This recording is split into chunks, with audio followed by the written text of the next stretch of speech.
Now let us see composition of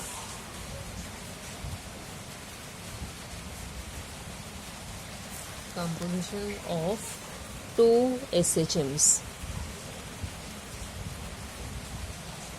अगर एक particle simultaneously दो सिंपल हार्मोनिक मोशंस परफॉर्म कर रहे, सपोज पहली SHM का डिस्प्लेसमेंट x1 है, मीन पोजीशन से x1 डिस्प्लेसमेंट है, सेकंड SHM का डिस्प्लेसमेंट x2 है, तो पार्टिकल का जो रिजल्टेंट डिस्प्लेसमेंट होगा इंडिविजुअल डिस्प्लेसमेंट के वेक्टर सम के बराबर होगा. Now in order to find the resultant displacement, resultant SHM का amplitude, phase angle, consider a particle performing two SHMs of different amplitudes and same period and different phase angles, initial phases.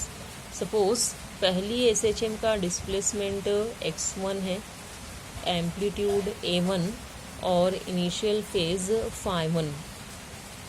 Displacement की equation हो जाएगी x1 equal to a1 sine of omega t plus phi1. Second SHM का displacement suppose x2 है, amplitude a2, initial phase phi2 और angular frequency या period same है. दोनों SHMs के पीरियड को हम सेम कंसिडर करते हैं, तो सेकंड SHM का डिस्प्लेसमेंट हो जाएगा x2 equal to a2 sine of omega t plus phi2. Resultant SHM का डिस्प्लेसमेंट x इंडिविजुअल डिस्प्लेसमेंट्स के वेक्टर सम के बराबर होगा, that is it will be equal to x1 plus x2. x1 और x2 की values put करेंगे. x1 is a1 sine of omega t plus phi1 plus x2 की value a2 sine of omega t plus phi2. Expand करेंगे sine omega t plus phi1, इसको हम expand करेंगे using the formula sine c plus d. Sine c plus d का formula क्या है? Sine c cos d plus cos c sine d. तो expansion हो जाएगा. The equation will become x equal to a1 into sine omega t cos phi1 plus cos omega t sine phi1, sine omega t cos phi1 plus cos omega t sine phi1 plus a2 into sine omega t plus phi2. इसको भी expand करेंगे, expansion हो जाएगा sine omega t cos phi2 plus cos omega t sine phi2. a2 into sine omega t cos phi2 plus cos omega t into sine phi2. Bracket को पहले multiply करेंगे a1 से, second को a2 से. उसके बाद में इन टर्म्स में sign omega t common factor है, इसको कॉमन निकाल लेंगे. डिस्प्लेसमेंट की इक्वेशन हो जाएगी x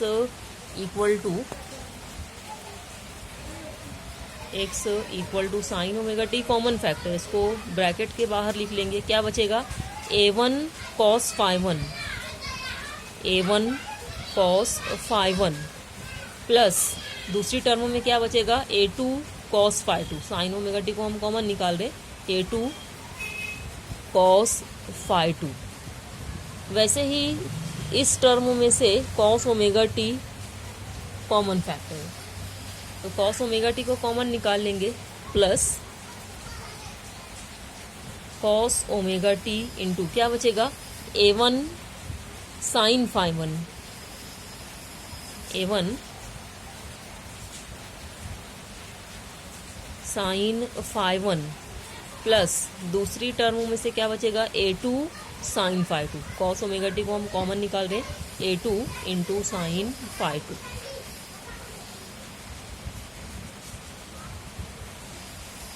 अब इस ब्रैकेट की टर्म, इसमें ये सब कॉन्स्टेंट्स हैं। A1 एम्पलीट्यूड है, पहली SHM का कॉन्स्टेंट है। फाइव वन इनिशियल फेज है फर्स्ट SHM का। A2 एम्पलीट्यूड है सेकंड SHM का। और फाइव टू इनिशियल फेज है, स्टार्टिंग फेज है सेकंड SHM का, विच इज़ कांस्टेंट। तो A1 phi one, A2 phi two चूँकि कॉन्स्टेंट्स हैं, इसलिए ये दोनों ब्रैकेट्स कांस्टेंट हो जाएंगे। तो पहले ब्रैकेट को हम लिखेंगे equal to R cos delta, A1 cos phi one plus A2 cos phi two. इस ब्रैकेट को हम लिखेंगे equal to R into cos delta. Second bracket को हम लिखेंगे R sine delta, A1 sine phi one plus A2 sine phi two. इसको हम लिखेंगे equal to R sine delta. क्या हो जाएगी, रिजल्टेंट SHM के डिस्प्लेसमेंट की equation. X it will be equal to sin omega t into this bracket which we have put R cos delta, sin omega t into R cos delta plus cos omega t। इस bracket को हमने लिखा है equal to R sin delta, cos omega t into R sine delta. तो substitution के बाद हमें equation मिल रही है रिजल्टेंट SHM की लाइक दिस। अब यहाँ पर फिर से R कॉमन फैक्टर है दोनों टर्म में, R को कॉमन निकाल लेंगे। डिस्प्लेसमेंट की इक्वेशन हो जाएगी R into sine omega t cos delta plus, यहाँ से R कॉमन निकाल रहे हैं, cos omega t into sine delta, cos omega t into sine delta. किसका एक्सपांशन है, sign omega t cos delta plus cos omega t sine delta. It is the expansion of sine omega t plus delta.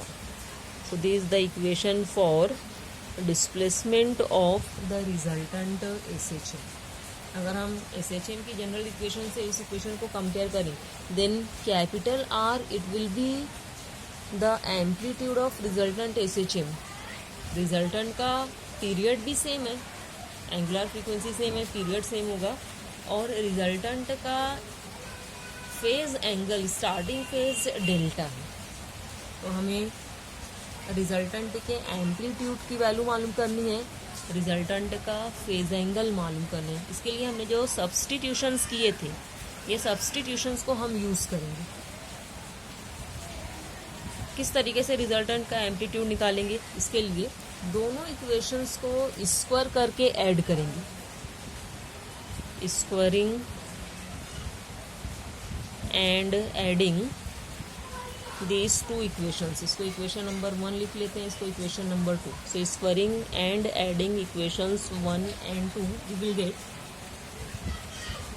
पहले right hand side को square कर लेते हैं, R square cos square delta हो जाएगा ये, R square cos square delta plus right hand side second equation का R square sine square delta and will be equal to, left hand side क्या है, पहली इक्वेशन का A1 cos phi one plus A2 cos phi two, इसको स्क्वायर कर लें।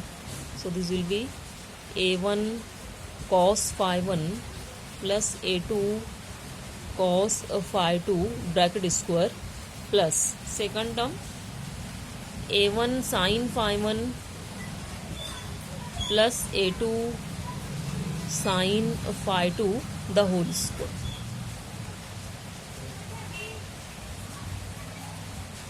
Left hand side में R स्क्वायर कॉमन फैक्टर है, इसको कॉमन निकाल लेंगे। क्या बचेगा, sine square delta plus cos square delta, और हमें मालूम है sine square delta plus cos square delta कितना होता है, 1।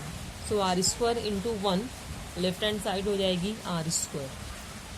राइट हैंड साइड में पहले ब्रैकेट को हम एक्सपांड करेंगे using A plus b the whole square. Formula क्या है, plus b the whole square का, A square plus b square plus 2ab।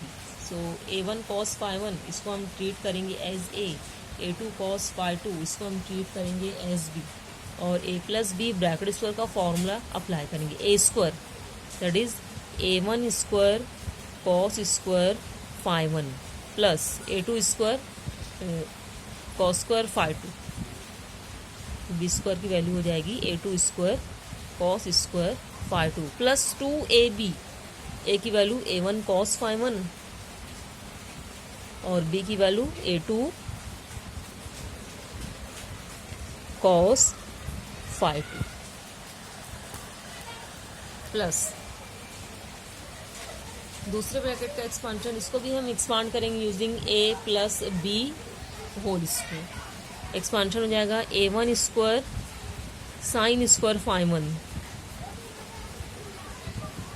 Plus a2 square sine square phi 2 plus 2ab that is 2a1 sine phi 1 2a1 sine phi 1 into a2 sine phi 2। अब equation को हमें simplify करना है। किस तरीके से simplification होगा, इस इक्वेशन में a1 square cos square phi 1 a1 square sine square phi 1 दोनों टर्म में a1 स्क्वायर कॉमन है, so R square will be equal to a1 square को कॉमन निकाल लेते हैं, क्या बचेगा cos square phi 1 plus sine square phi 1 जिसकी वैल्यू कितनी होगी 1, so R square it will be equal to a1 square sine square phi 1 plus cos square phi 1 की value 1।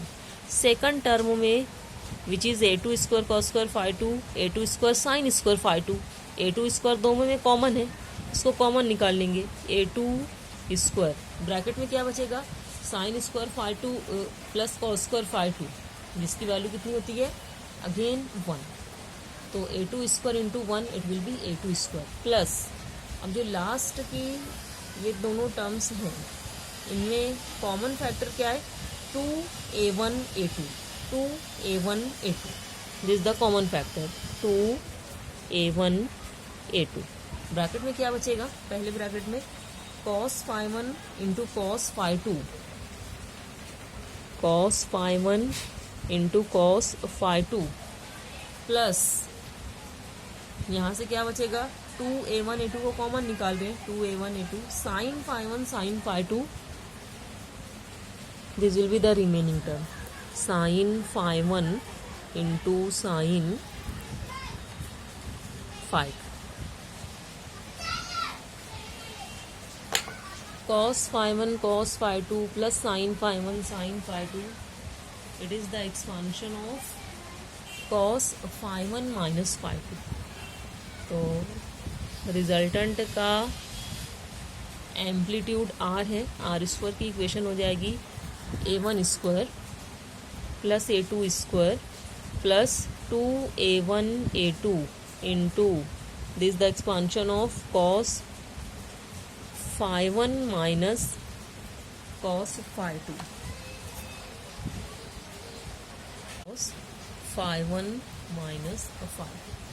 so amplitude of the resultant SHM R it will be equal to, ये R square की term है, इस तरफ से square हटाओगे इधर square root लगेगा, so R will be equal to a1 square plus a2 square plus 2a1 a2 into cos phi 1 minus phi 2। Now we have used two equations r sin delta, ये substitution हमने किया था किसके लिए a1 sin phi 1 plus a2 sin phi 2 के लिए, a2 sin phi 2 के लिए। वैसे ही r cos डेल्टा ये सब्सटीट्यूशन हमने यूज़ किया था a1 cos phi 1 plus A2 cos phi 2 t. Now we will divide these two equations. Equation क्या मिलेगी हमें दोनों को डिवाइड करने के बाद, r sin delta upon r cos delta, it will be equal to a1 sin phi 1 plus a2 sin phi 2 upon a1 cos phi 1 plus a2 cos phi 2. r will be cancelled. Sin delta upon cos delta, it will be tan delta. So tan delta will be equal to a1 sin phi 1 plus a2 sin phi 2 upon a1 cos phi 1 plus a2 cos phi 2. From here delta will be equal to, tan को इस तरफ लेकर आएंगे, it will be tan inverse of this quantity. tan को equal to sign की इस तरफ लेकर आएंगे तो डेल्टा की इक्वेशन हो जाएगी delta equal to tan inverse of a1 sin phi 1 plus a2 sin phi 2 upon a1 cos phi 1 plus a2 cos phi 2.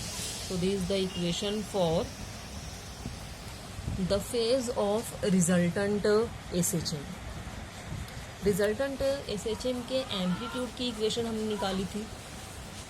Resultant SHM का एम्पलीट्यूड हमें मिला कैपिटल R इक्वल टू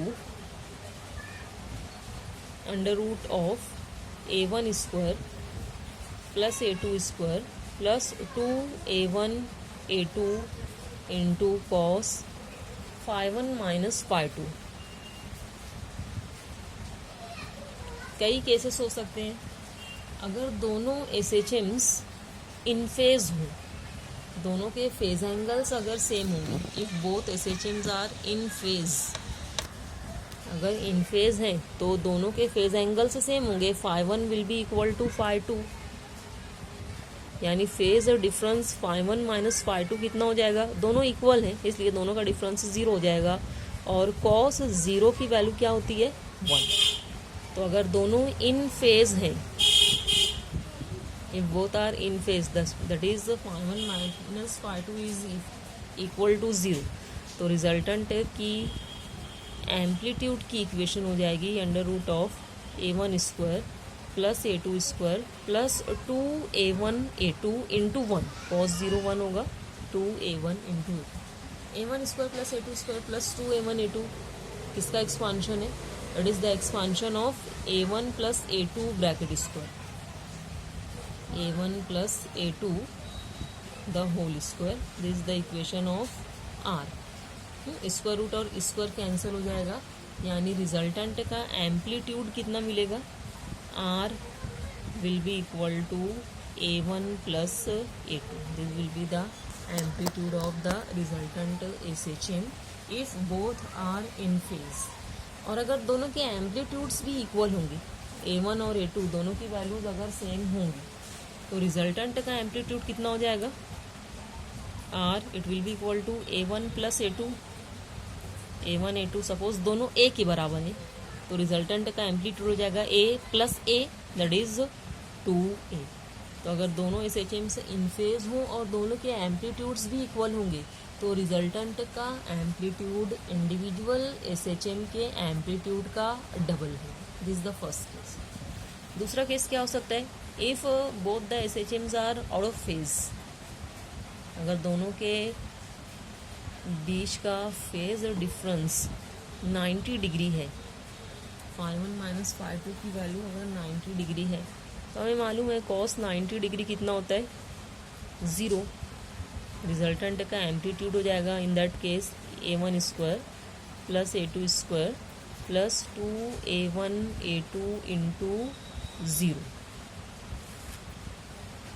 इस टर्म 0 हो जाएगी, यानी रिजल्टेंट का एम्पलीट्यूड मिलेगा under root of a1 square plus a2 square if both the SHMs are 90 degree out of phase. This the second case. Now what will be the third case, अगर दोनों SHMs 180 degree out of phase हैं, यानी phi 1 minus phi 2 की value अगर 180 degree हो तो cos 180 degree कितना होता है, इट इज -1. रिजल्टेंट का एम्पलीट्यूड हो जाएगा under root of a1 square plus a2 square plus 2a1 a2 into cos 180 degree. Cos 180 degree होता है -1. बीच की टर्म क्या हो जाएगी? इट विल बी निगेटिव, यानी रिजल्टेंट का एम्पलीट्यूड रहेगा under root of a1 square plus a2 square minus 2a1 a2 and the quantity under the square root is the expansion of a1 minus a2 the whole square. फिर से square root और square cancel होगा, यानी resultant का amplitude मिलेगा equal to a1 minus a2. तो अगर दोनों SHMs 180 degree out of phase हों तो रिजल्टेंट का एम्पलीट्यूड इंडिविजुअल SHMs के एम्पलीट्यूड्स के डिफरेंस के बराबर मिलेगा. अगर दोनों SHMs के एम्पलीट्यूड्स एग्जैक्टली इक्वल हो, दोनों SHMs 180 degree out of phase हैं और दोनों के एम्पलीट्यूड्स इक्वल है, a1 is equal to suppose a2 is also equal to a, तो रिजल्टेंट का एम्पलीट्यूड कितना हो जाएगा? a minus a, that is 0. So if the two SHMs are 180 degree out of phase and both are having equal amplitudes, then the amplitude of the resultant SHM will be 0.